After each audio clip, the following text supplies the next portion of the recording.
Hi friends, Royal Challengers Bengaluru star batter Virat Kohli గాయపడ్డాడు. IPL 2025 సీజన్లో భాగంగా గుజరాత్ టైటన్స్తో బుధవారం జరిగిన మ్యాచ్లో ఫీల్డింగ్ చేస్తుండగా విరాట్ కోహ్లీ బొటనవేలికి తీవ్ర గాయమైంది. కృణాల్ పాండ్యా బౌలింగ్లో Sai Sudarshan deep mid wicket దిశగా షాట్ ఆడగా బౌండరీ లైన్ వద్ద కోహ్లీ బంతిని ఆపే ప్రయత్నం చేశాడు. క్యాచ్ కోసం ముందుకెళ్లిన కోహ్లీ బంతి ముందే పడడంతో అడ్డుకోలేకపోయాడు. ఈ క్రమంలో బంతి అతడి బొటనవేలికి బలంగా తాకింది.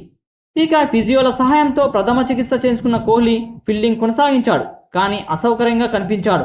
పదే పదే తన బొటనవేలిని రుద్దుకుంటూ కనిపించాడు. ఈ ఘటన ఆర్సీబీ అభిమానులను ఆందోళనకు గురిచేస్తోంది.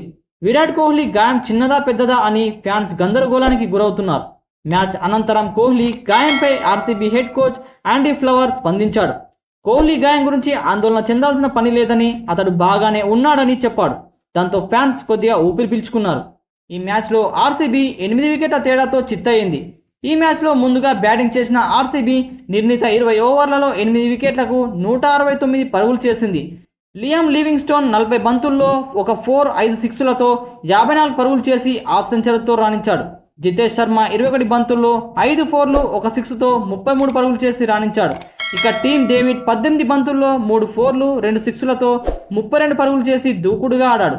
ఇక గుజరాత్ టైటన్స్ బౌలర్లలో మహమ్మద్ సిరాజ్ 3 వికెట్లు తీయగా సాయి కిషోర్ 2 వికెట్లు తీశాడు. ఇక చివరిగా అర్షద్ ఖాన్, ఇషాంత్ శర్మ తలో వికెట్ తీశారు. అనంతరం గుజరాత్ టైటన్స్ 17 ఓవర్లలో 2 వికెట్లకు 170 పరుగులు చేసి సునాయాసమైన విజయాన్ని అందుకుంది. జోస్ బట్లర్ 39 బంతుల్లో 5 4లు, 6 సిక్సులతో 73 పరుగులు చేసి అజేయమైన హాఫ్ సెంచరీతో చెలరేగాడు. ఇక సాయి సుదర్శన్ 36 బంతుల్లో 7 4లు, 1 సిక్స్తో 49 పరుగులు చేశాడు. ఇక ఆర్సీబీ బౌలర్లలో భువనేశ్వర్ కుమార్ అలానే జోష్ హజల్వుడ్ తలో వికెట్ తీశారు.